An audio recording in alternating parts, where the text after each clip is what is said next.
Buenas tardes, estimados estudiantes. Bienvenidos a esta experiencia de aprendizaje. En esta unidad estudiaremos cómo los factores inherentes al estudiante inciden en su aprendizaje. Dichos factores son la fisiología de la conducta, la cual explica desde el punto de vista fisiológico por qué hacemos lo que hacemos. Seguidamente revisaremos de manera sucinta los principios del desarrollo y por último en este espacio las teorías de la motivación. Precisamente estos puntos son los que vimos en la sesión pasada.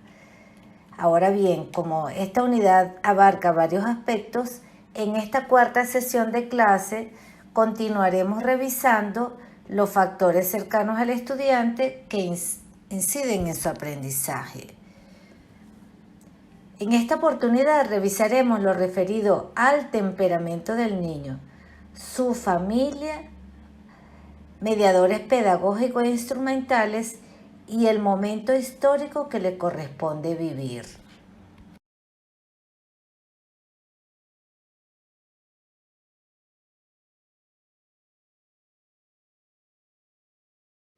¿Saben qué es el temperamento?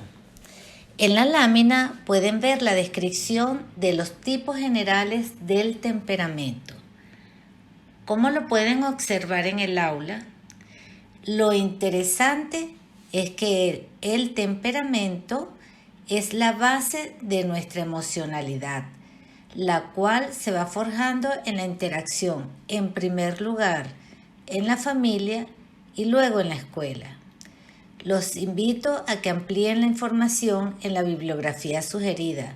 Allí tienen a Diane Papalia, Woolfolk y Chilina León.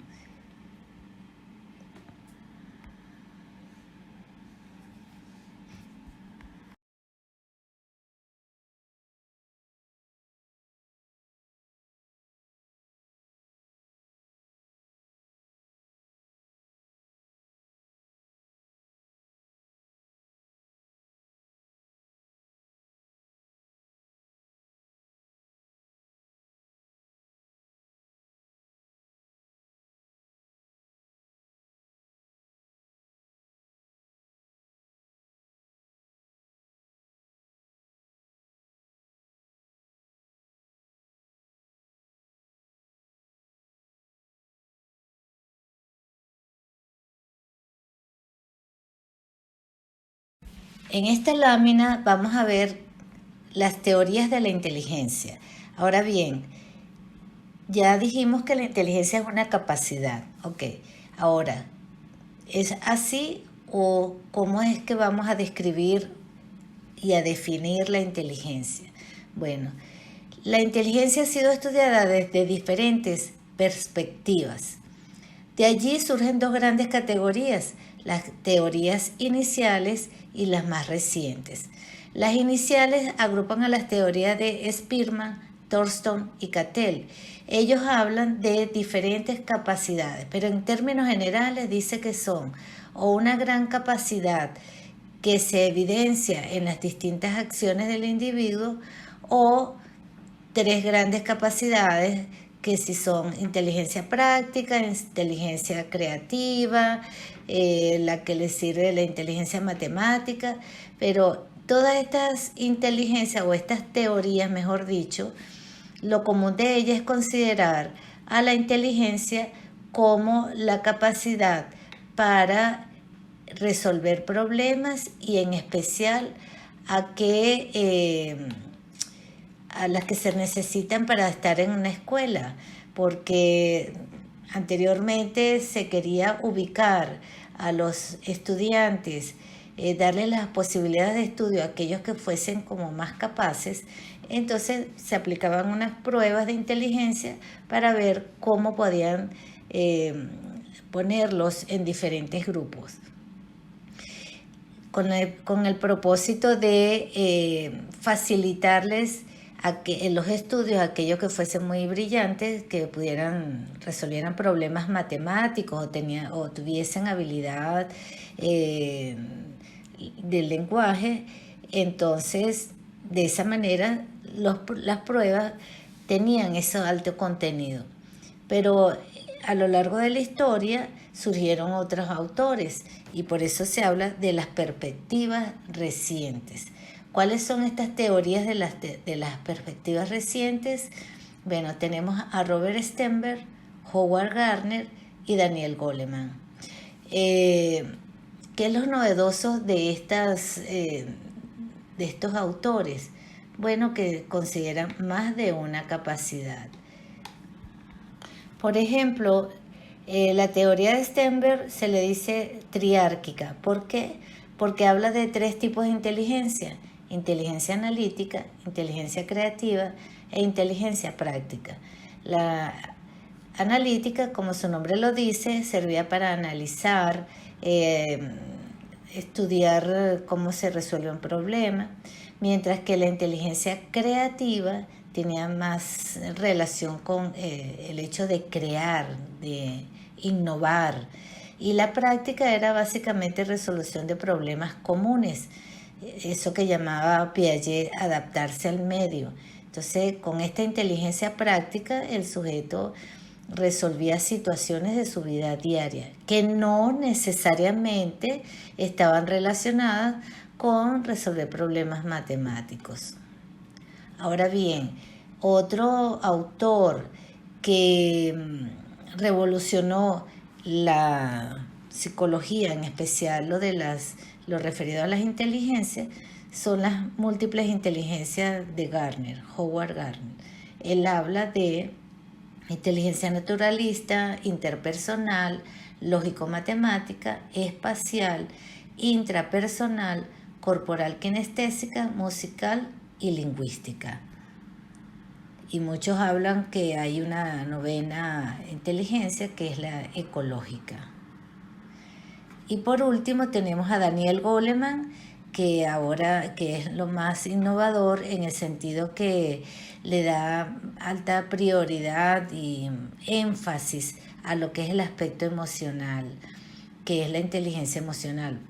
Ahora bien, también en Howard Gardner, cuando habla de la inteligencia interpersonal e intrapersonal, tiene que ver con la parte emocional. Pero esta parte se las dejo para que ustedes indaguen en la literatura. Otro aspecto de que es interesante e importante revisar con respecto a los factores inherentes al individuo lo tenemos con la familia. Para ello, les invito a que vean el tráiler de la película Un sueño posible, en la que observaremos las interacciones que pudieran darse en el hogar. Ahí, una vez que lo vean, Bien. En el Valle de la Muerte cabalgaron los 600. Nombraron al estadio LSU Valle de la Muerte debido a esa historia. Alfred Lord Tennyson hablaba sobre LSU Ole Miss. ¿Es un chiste? No, es una gran historia. ¡Es un poema! Adelante, brigada ligera, igual que la ofensiva. Cargad sobre los cañones, dijo. La zona de anotación. En el Valle de la Muerte cabalgaron los 600. Adelante, brigada ligera. ¿Algún hombre desfalleció? No, aunque los soldados supieran que era un desatino. ¿Alguien cometió un error? Sí, su líder. Su coach. ¿Por qué siguieron adelante si sabían que se había equivocado? No estaban ahí para replicar. No estaban ahí para razonar. Solo para vencer o morir. En el Valle de la Muerte cabalgaron los 600. Todos morirían, ¿o no? Sí. Es muy, muy triste. ¿Ya tienes algo de qué escribir, Michael? Vemos que la ofensiva no logra pasar de este punto. Están haciendo un muy buen trabajo los subidos de Clayman. Está pensando mucho la experiencia que tiene este equipo. Sin duda vamos a ver más anotaciones en el siguiente periodo. Pero El valor es algo difícil de descifrar. Puedes tener valor basado en una idea tonta o en un error, pero no debes cuestionar a los adultos, ni a tu coach, ni a tu maestro, porque ellos ponen las reglas. Tal vez saben más, pero tal vez no. Todo depende de quién eres, de dónde vienes. ¿Acaso alguno de los 600 hombres pensó en rendirse y unirse al otro bando? Porque el Valle de la Muerte es algo muy aterrador. Por eso el valor es confuso. ¿Siempre debes hacer lo que los demás te digan? A veces ni siquiera sabes por qué haces las cosas.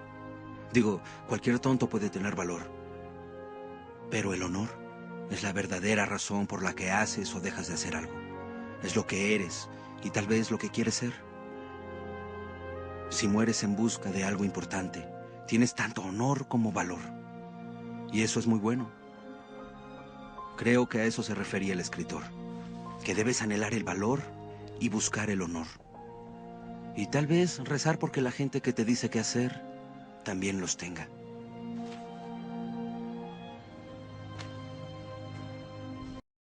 Ahí, una vez que lo vean, se van a responder a lo siguiente. ¿Qué ejemplifica el video? ¿Qué pretende el padre adoptivo con el joven? ¿Cómo influyó en su desempeño académico? Fíjense que en el video observamos cómo los valores e ideas del padre influyen en el pensamiento de su hijo, sea adoptado o no. En este caso, el padre le manifiesta sus propias ideas, pero no le da su respuesta. Entonces, esa es una manera de enseñar y procurar que el joven desarrolle sus propias ideas. ¿En dónde podemos observar esas interacciones? ¿En qué tipos de familias se da eso? Los invito a que piensen en cuáles aspectos pudieran influir en este tipo de abordaje familiar. Como veremos en la siguiente lámina, los aspectos que inciden en el aprendizaje relacionado con la familia tienen que ver con el nivel socioeconómico de los padres, nivel académico y la cultura. Es decir, en la medida que los padres pues tienen un nivel socioeconómico medio alto o alto, tendrán más posibilidades de acceder a otros recursos, a otros medios, por ejemplo, viajar o aprender otros idiomas, tener otras vacaciones, tener recursos técnicos, instrumentos que le permiten a los niños, a todos los miembros, desarrollar otras competencias. También el nivel académico de los padres le permite a ellos tener una mayor amplitud de criterio. Cuando tenemos unas ideas preconcebidas, es mucho más difícil ver otras aristas de la situación. En consecuencia, en la medida que tenemos, bueno, no necesariamente tiene que ser un título, pero sí en la medida que nuestro nivel académico sea más alto, que nos dé la oportunidad de acceder a otras informaciones, en esa medida podemos brindarle a nuestros estudiantes y a nuestros hijos pues mayores herramientas, mayores criterios o más criterios para analizar cualquier situación. Y esto también contribuye a ampliar su cultura. Entonces, esta es otra pregunta que les dejo para su reflexión. ¿Qué características tienen las familias de sus estudiantes? La siguiente lámina se refiere a los mediadores pedagógicos e instrumentales. ¿A qué se refieren los instrumentos pedagógicos e instrumentales? Bueno, nada más y nada menos se refieren a los instrumentos, herramientas que utilizan los padres y docentes de acuerdo al acceso que tengan a ellos para promover el aprendizaje de sus estudiantes o de sus hijos. Entonces, Con respecto al enfoque o a los mediadores que utilice el docente, ese tiene que ver con su enfoque teórico, con qué teoría del aprendizaje se siente cómodo el docente o está casado ese docente con esa teoría. En esa medida pues le diseñará mediadores pedagógicos para promover el tipo de aprendizaje que quiere promover. Entonces, así como las orientaciones que dan los padres a sus hijos, los cuales dependen de sus valores, su nivel económico y educativo, de esa manera sucede con los docentes. No estamos separados de la sociedad, estamos inmersos en ella, por lo que la cultura, los valores, matizan las estrategias e instrumentos de enseñanza. Sin ir muy lejos, bueno, estamos usando todo lo que son los recursos tecnológicos a los cuales tenemos acceso como docentes, como profesores, como maestros, pero también como padres. Entonces, esa facilidad o esa accesibilidad le dará a los niños o a los jóvenes, a los estudiantes, pues le darán opciones, les dará posibilidades. Por último, y no por ello menos importante, revisando todos estos aspectos relacionados con el individuo, con la persona, con el aprendiz, está lo que se llama el momento cronológico o el momento histórico que le corresponde vivir. Y ahorita es muy patente lo que estamos viviendo, pues. En este caso hay que considerar los aspectos relacionados con el contexto país, Venezuela, haciendo especial énfasis en las consecuencias del COVID-19, pandemia que tiene a la población mundial en confinamiento. Y por supuesto, Venezuela no escapa de ello. Ahora, ya nosotros tenemos un tiempo con ciertas limitaciones. Entonces, les dejo esta pregunta para su reflexión. ¿Cómo impacta esta situación al aprendizaje? ¿Qué creen ustedes? ¿Cómo en cada casa, en cada institución educativa, en cada espacio están haciendo tanto los docentes como los padres y representantes para poder proseguir con los estudios de sus hijos? Y si ellos también están estudiando, y si tienen teletrabajo, verbigracia lo que yo estoy haciendo, ¿cómo harían? Con relación también o considerando los aspectos que nos toca vivir en este país en este momento histórico. Bueno, ahí les dejo esa reflexión. Y para cerrar, luego de haber revisado estos dos temas, el de la semana anterior y esta, les hago la pregunta: ¿cuáles estrategias o mediadores pedagógicos utilizarías para promover el aprendizaje en tus estudiantes? Todas estas reflexiones las van a tener en cuenta para comentarlas en nuestro próximo encuentro.